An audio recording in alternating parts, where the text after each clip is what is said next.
Tapi pastikan sebelum ada saya yang bernama Baha ini, agama sudah jalan.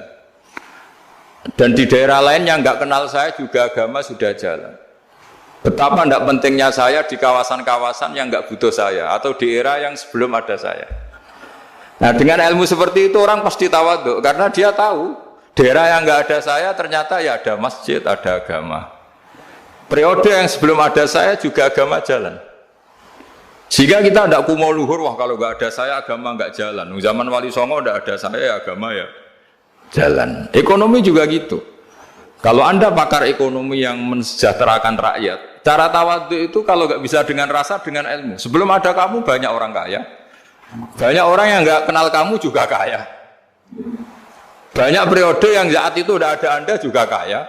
Berarti Anda ini tidak siapa-siapa. Makanya saya pernah didatangin seorang profesor, ini kisah nyata.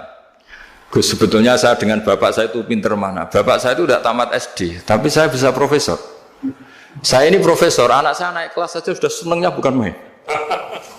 Artinya ini orang bodoh bisa menciptakan orang pinter, yang orang pinter kesulitan menciptakan orang pinter lagi.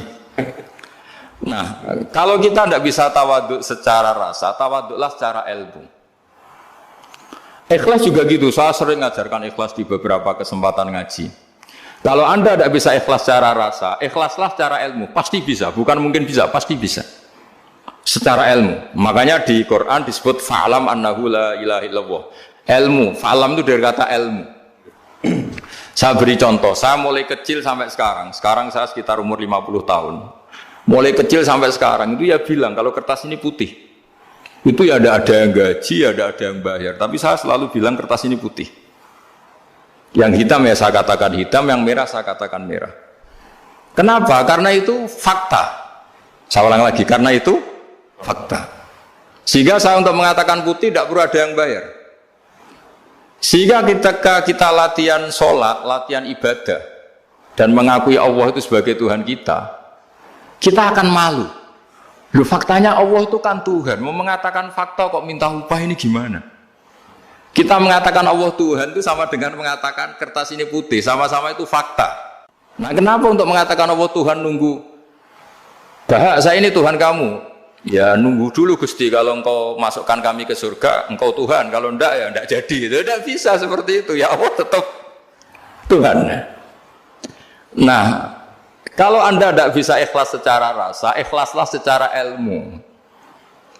Ilmu ya tadi kita akan selalu bilang yang putih, putih, yang hitam, hitam. Makanya ini pentingnya ilmu. Tawaduk juga gitu. Kalau Anda ditakdir orang yang GR, yang gede rumongso, ditakdir orang yang kumo luhur, secara rasa bisa dilawan secara ilmu. Ada periode di mana sebelum ada kita yang kaya ya banyak, yang dapat hidayat ya banyak, yang terpelajar ya banyak. Ada daerah yang nggak kenal kita, nyatanya pendidikan di situ jalan, sistem sosial baik. Betapa tidak pentingnya kita. Nah, ini nanti memaksa kita atau melatih kita untuk tawaduk. Nah, dari hikmah ilmu itu kemudian kita minta maaf sama orang lain itu mudah. Karena kita sadar bahwa adanya kita ini problem. Saya sering digojlok orang-orang kaya. Orang-orang kaya itu ya kadang agak kurang ajar tapi nggak bisa dibantah. Begini, pernah tanya saya gini, Gus, saya ini punya mobil mahal, harganya 2 miliar. Kayaknya yang berak pakai jalan raya saya kan. Kok bisa? Bayarnya pajak saya mahal. Sehingga kayaknya paling pantas saya. Yang naik ontel itu kan nggak bayar pajak. Harusnya nggak boleh pakai jalan gitu. Terus saya bilang, babanya yang naik ontel itu pejuang, bapak kamu enggak, kata. Kamu enggak warisnya, kata. Artinya ada teori dalam kitab hikam itu kitab tasawuf dalam pesantren. Itu kebaikan saja di soal. Misalnya begini, kita ini bangga sebagai urip yang tertib, hidup yang tertib di kantor, di tempat-tempat pekerjaan. Tapi kalau itu semua terjadi, kalau ada kecelakaan di jalan itu nggak ada yang nolong langsung. SAR paling efektif, tim penolong paling efektif ya orang-orang nganggur itu. Orang-orang yang di jalan-jalan di perapatan itu kalau ada kecelakaan langsung nolong. Itu nanti ambulan itu yang kedua, ketiga, yang nolong pertama ya orang-orang yang nganggur-nganggur di jalan itu. Ada orang tersesat nolong. Maka ketika seorang sahabat tanya, ya Rasulullah, kalau engkau melarang kita jagongan di jalan, itu kita tidak bisa. Tapi kata Nabi, ya silahkan saja, tapi adu haqqat thoriq, hak kamu di jalan itu datangkan. Apa itu? Ya kamu bisa amar ma'ruf nahi mungkar. Coba kalau di terminal, di tempat publik banyak orang yang soleh, itu nanti copet ya sungkan. Yang mau jambret ya sungkan, karena yang di situ orang-orang soleh. Nanti yang enggak sholat juga sungkan, karena yang di situ banyak yang sholat. Jadi kenyamanan orang pergi jauh di tempat-tempat sepi itu ya barokahnya orang-orang nganggur terus ngaji, wah nengkono masih rame ya, ada orang yang di perapatan di pertigaan. Bayangkan kalau ini orang-orang soleh pasti itu nyaman karena wilayah publik dihuni orang-orang yang soleh. Tapi orang pasti bilang itu nggak tertib. Kita inginnya hidup ya tertib di kantor atau yang suka di masjid di masjid. Tapi kalau itu terjadi itu nggak ada tim SAR gratis yang setiap saat kalau ada orang kecelakaan nolong. Makanya dalam makalah hikam itu paling masyhur diantaranya itu manusia itu siapa? Manusia itu mangkanat mahasinuhu masawiyah, fakih falatakun masawihi masawiyah. Manusia itu orang yang saat baik saja ada salahnya, apalagi pas salah. Jadi kalau kamu punya toko lagi laris dan saat laris itu Anda ngerumat keluarga Anda melakukan kebaikan pada keluarga Anda, pasti ada toko lain yang termahjubkan, yang tersingkirkan. Makanya saya pernah diskusi sama kiai besar, guyonan sama saya. Kita kalau kiai besar sebaiknya kalau diundang di musola kecil datang apa enggak? Kata kiai yang satu, jangan datang Gus, itu jatahnya kiai kecil. Terus kata yang satu, datang Gus sebagai bukti tawaduk bahwa kita kiai besar pun mau diundang yang kecil. Akhirnya kita ini ya kadang datang kadang enggak, karena kadang kita enggak datang supaya jatah rezeki kiai kecil enggak terambil. Kadang ya mau datang supaya dikira tawaduk. Makanya kalau seorang profesor sering terubah di bawah itu ya kasihan yang S1, SPDI itu kan nanti enggak jadi bintang kalau profesornya sering turun. Kalah terus itu. Jadi kadang-kadang itu orang itu harus berpikir secara ilmu, jangan rasa terus. Jadi itu ilmu. Jadi semua yang kebaikan yang kita lakukan itu secara ilmiah bisa diperdebatkan. Ada orang senang ngomong serius supaya bangsa ini maju. Tapi bapak saya itu pesan saya, kamu kalau ngiyai itu jangan sering ngomong serius kan. Masyarakat sudah capek mikir utang, mikir keluarga.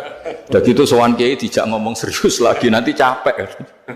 Sehingga kiai-kiai dulu itu kalau ketemu orang ya guyon terus. Karena tahu masyarakat sudah capek. Sudah banyak yang takut tanggal kredit gitu. Sudah takut tanggal kredit, takut problem sowan kiai diancam neraka lagi. Itu kan ketakutan berkali-kali.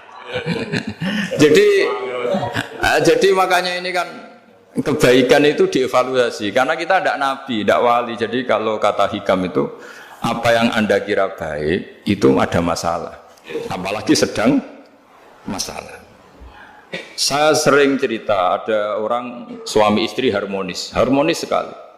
Itu tanyakan ibunya, pasti mulai gak peduli dengan ibunya karena terlalu harmonis dengan istri. Itu pasti bukan mungkin lagi. Jadi jangan tanya istrinya, tanya ibunya. Oh, jok nikah lupa saya, ngalor ngidul sama istrinya. Tanyakan temannya, wah itu jok nikah lupa temennya. Tapi yang baik sama teman, tanyakan istrinya, jatah belanja untuk ngopi. Ya begitu terus itu. Jadi siklus sosial itu. Nah, di sini pentingnya saling minta maaf karena dalam kebaikan kita pasti ada kesalahan. Ketika karir kita baik di pemerintahan maupun di kampus, pasti dengan sendirinya ada yang agak tersingkirkan. Meskipun itu sudah hukum alam, tapi apapun itu kita harus minta maaf.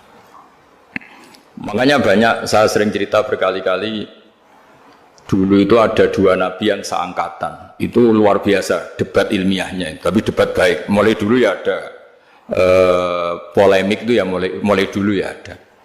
Yang Nabi Yahya itu suka berkawan orang-orang soleh. Kalau ditanya, kenapa kamu berkawan orang-orang soleh? Ya enak lah, karena berkawan orang soleh.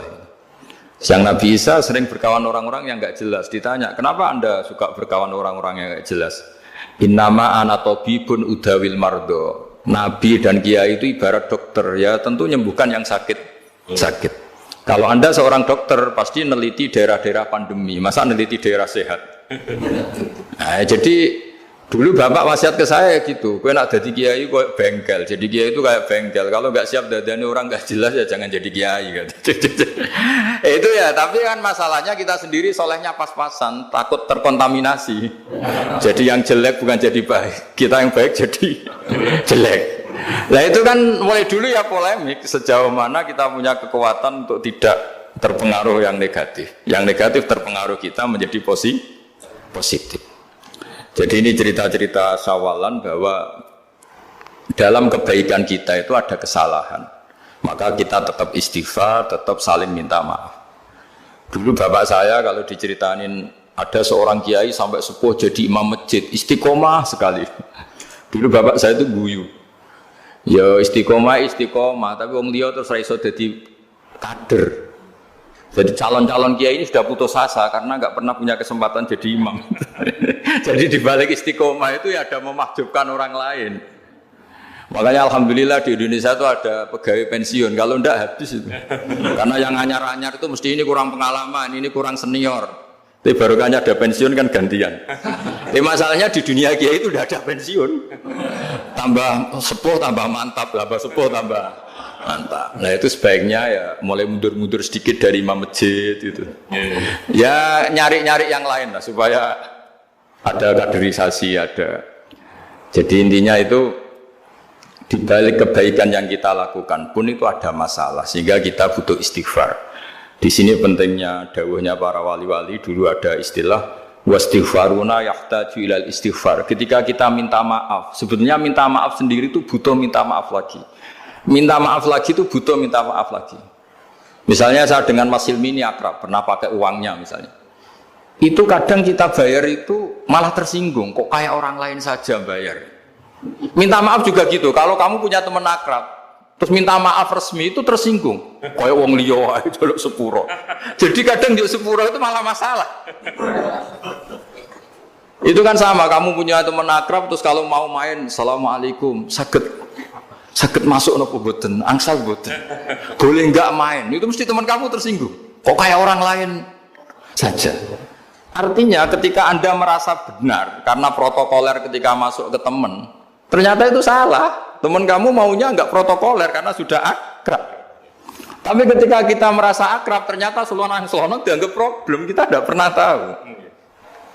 Nah di sini kata ulama-ulama, minta ampun itu kebutuhan manusia karena dalam kebaikan kita pasti ada kesalahan. Makanya disebut wastighfaruna yahtaju ilal istighfar.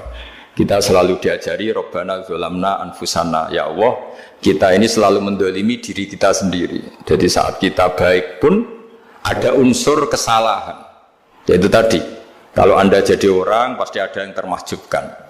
Kalau Anda kiai besar atau profesor atau pejabat turun ke bawah, ya kalau gubernur turun terus ya bupati gak jadi bintang kan? Kalau saya kiai besar misalnya turun terus ya kiai kampung itu ya kasihan. Saya pernah diundang Marakipan tidak datang itu kiai kecil bilang matur nuwun Gus gak teko, aduh iwake gak untuk saya katanya. Barokahnya saya ada itu lucu ya, matur nuwun betul. Matur nuwun Gus jenengan gak dugi jadi. Akhirnya jatah besarnya untuk saya. Nah, tapi yang punya rumah komplain. Gus tak udah ora tau teko pepe aku wong cilik. Aduh. Nah, ini saya harus mendahulukan versi Soibul Bait yang punya rumah apa versi kiai yang termahjubkan. Artinya pilihan apapun saya harus istighfar karena ada saja unsur salahnya. Ya makanya ini kan, makanya ya saya minta UGM juga saya sering undang saya terus, nanti dikira karena kampus besar Gus Bak mau juga keliru lagi. Kalau 1-2 kali mungkin boleh, kalau keseringan ya gak boleh, nanti itu dikira saya maunya hanya sama kampus besar, padahal saya sama RT ya sering datang juga. Nah ini yang terakhir saya bacakan teks otoritatif sebagaimana janji saya. Kata Rasulullah SAW di sebuah hadis, ini terakhir nanti supaya nggak lama-lama, saya juga punya wadhifah. Ada orang itu punya hutang itu ya hutang, memang hutang. Singkat cerita orang itu tidak bisa bayar sampai akhirat. Dan aturannya Allah, orang yang punya hutang tidak bisa bayar ini harus diaudit, harus diselesaikan di akhirat. Kalau tidak bisa diselesaikan di dunia, diselesaikan di akhirat. Walhasil akhirnya di akhirat itu ditagih dan tidak mampu bayar. Karena di akhirat sudah tidak ada kredit, tidak ada ATM, tidak ada apa saja. Terus kata Allah, solusinya kebaikan kamu dikasihkan yang ngutangi. Ternyata kebaikan dia tidak cukup juga. Bayarnya apa? Kejelekan yang ngutangin dikasihkan yang utang. Kayak apa celakanya? Kebetulan yang ngutangi salahnya banyak, ini kan repot. Tapi Allah itu tidak suka kalau ada orang mukmin yang satu saudara kemudian masuk neraka karena saudaranya ini. Kata Allah, jika ini masuk neraka berarti disebabkan komplain atau ketidakikhlasan temannya yang mukmin. Masa orang mukmin menyebabkan mukmin yang lain masuk neraka? Allah tidak ingin. Makanya diantara nikmatnya beragama itu ukhuwah, persaudaraan. Baik persaudaraan atas nama iman atau atas nama kebangsaan atau atas nama kemanusiaan. Akhirnya si yang ngutangi ini tadi, jangan dibahasakan kreditur, nanti kita kayak bank, yang ngutangin nanti. Ya bahasa gampangnya yang ngutangin, karena tidak semua orang ngutangnya sama bank. Sama Allah ditunjukkan satu surga yang luar biasa. Nanti tak baca teks Arabnya ya, supaya dapat berkahnya bahasa Arab. Terus saking mewahnya surga itu, si yang ngutangin tanya, ya Allah itu untuk Nabi siapa? Karena semewah itu pasti untuk kelas Nabi. Atau untuk wali siapa? Katanya, terus kata Allah, sabda Allah, untuk siapapun yang mampu membeli. Lalu siapa yang bisa membeli surga semewah itu? Kamu bisa. Terus dengan apa ya Allah? Kamu mengampuni teman kamu itu, kamu bebaskan dari utangnya. Nanti tak kasih surga itu. Terus akhirnya sama Allah, kata orang itu, ya Allah saya bebaskan. Ya sudah, kamu berdua masuk surga. Karena Allah tidak ingin ada kasus aneh. Dua orang mukmin ini kan bersaudara. Masa bersaudara kemudian yang satu menjadi penyebab masuknya neraka karena ini tidak mau memaafkan.